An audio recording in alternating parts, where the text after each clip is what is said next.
কখনো আপোষ করার চেষ্টা করি নাই। তুমি কোন বাল আব্বাস? তুমি আসছো এখানে মামলা করতে, গুনার টাইম নাই। সিনিয়র সিটিজেন আসেন, সিনিয়র সিটিজেন আসেন, আমরা সম্মান করতে চাই।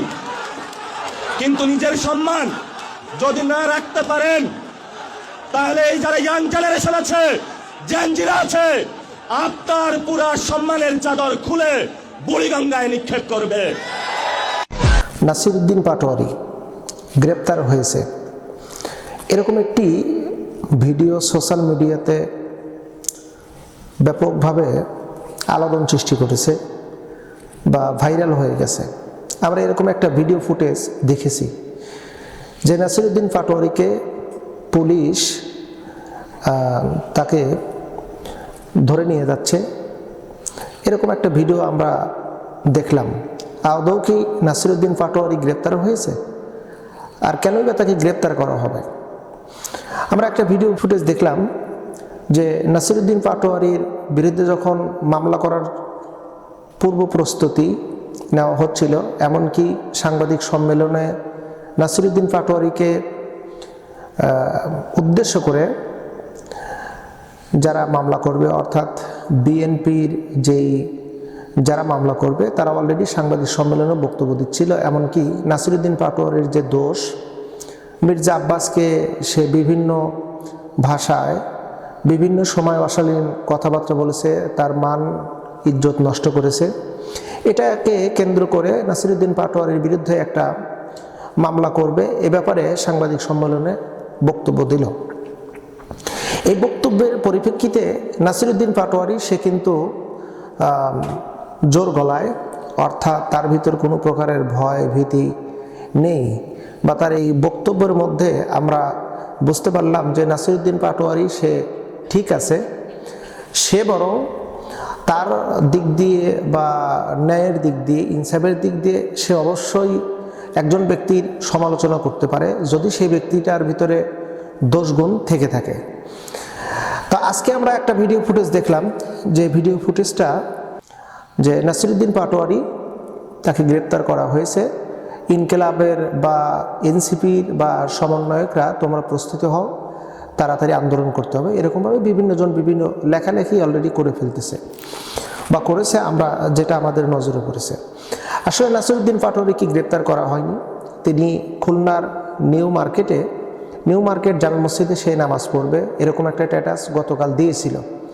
এমনকি আজকেও তারাবির নামাজের প্রায় 1-1.5 ঘন্টা আগে বা 3 ঘন্টা আগে পোস্ট করেছে তার নিজস্ব ভেরিফাই পেজ থেকে যে এখানে মুসল্লির সমাগম বেশি হবে বা উৎসুক জনতার ভিড়ের কারণে মসজিদের নামাজের বিশৃঙ্খলা হওয়া এরকম একটা আশঙ্কা বোধ করতেছে, যার কারণে সে পাশের একটা মসজিদে নামাজ আদায় করবে। তার পরবর্তীতেই নামাজ শেষ করে, তারাবির নামাজ শেষ করেই তিনি একটা ভিডিও ফুটেজ অলরেডি কিন্তু দিয়েছেন, যেটা আমরা প্রতিদিন এরকম একটা করে ভিডিও দেখি, যেখানে তিনি নামাজে যান সরাসরি তিনি ভিডিও করেন তার নিজের হাত দিয়েই, যেটাকে বলা হয় সেলফি ভিডিও তিনি তুলেছেন এবং সেই ভিডিওটা অলরেডি পোস্ট করেছেন, যেটা আপনারা দেখতে পাচ্ছেন। তো অলরেডি প্রিয় বন্ধুরা, নাসিরউদ্দিন পাটোয়ারিকে নিয়ে যে মন্তব্য বা যে প্রকার প্রচার প্রচারণা করা হচ্ছে, আদৌ এটা সঠিক না, তাকে গ্রেপ্তার করা হয়নি। যদি করা হতো তাহলে তিনি খুলনা নিউ মার্কেট জামে মসজিদে সেখানে নামাজ পড়ার বা পাশের মসজিদে নামাজও পড়তে পারতেন না, আর তিনি তার পেজ থেকে যে ভিডিও ফুটেজটা আপলোড দিয়েছেন তিনি তা দিতেও পারতেন না। এবার আসুন, নাসিরউদ্দিন পাটোয়ারিকে নিয়ে কেন আলোচনা সমালোচনা, এবং মির্জা আব্বাস এবং নাসিরউদ্দিন পাটোয়ারি আমরা জানি ঢাকার 8 আসনে তারা নির্বাচন করেছে, এবং এই নির্বাচনের মূল প্রতিদ্বন্দ্বী দুইজনই কিন্তু কেউ কম না। বিএনপির একজন বয়োজ্যেষ্ঠ লিডার, বয়োজ্যেষ্ঠ একজন নেতা মির্জা আব্বাস, তার জনপ্রিয়তা ইতিপূর্বেও ছিল, এখনও যে একেবারে নেই তা কিন্তু না। আর নাসিরউদ্দিন পাটোয়ারি সে একজন তরুণ উদীয়মান একজন যুবক এবং ঢাকা বিশ্ববিদ্যালয়ের শিক্ষার্থী।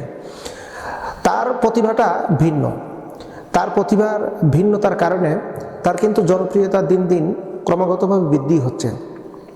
একটা জিনিস অবাক করার মতন, তিনি যেখানেই যাচ্ছেন তাকে দেখার জন্য বা তার পাশে উপস্থিত হচ্ছেন হাজার হাজার মানুষ, এবং নাসিরউদ্দিন পাটোয়ারি কিন্তু ওই মানুষের কাছ থেকে কিন্তু সাহস জোগায় নিয়েছেন। সবচেয়ে ইন্টারেস্টিং বিষয় হলো নাসিরউদ্দিন পাটোয়ারিকে নিয়ে যখন একটা গবেষণা বা তার বিষয়ে যখন আলোচনা সমালোচনা যাওয়া হচ্ছে, তার পূর্বের ইতিহাস, তার জীবনের পূর্বের ইতিহাস যদি আলোচনা পর্যালোচনা করা যায়, তিনি কিন্তু একজন ধার্মিক এবং প্রকৃত মুসলিম। তিনি কোরআন তেলাওয়াত আপনারা শুনেছেন, তার তেলাওয়াতগুলো মানে অত্যন্ত মাধুর্যপূর্ণ এবং সহিশুদ্ধ তেলাওয়াত করে থাকেন, এবং তিনি যথেষ্ট পরিমাণে ইলমের অধিকারী হয়ে আছেন।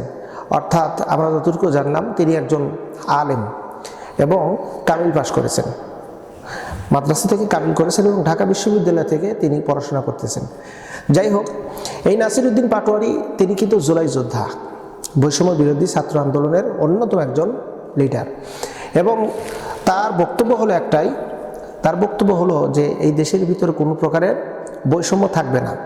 আমরা বৈষম্য বিরোধী আন্দোলন করেছি, বৈষম্য দূর করব।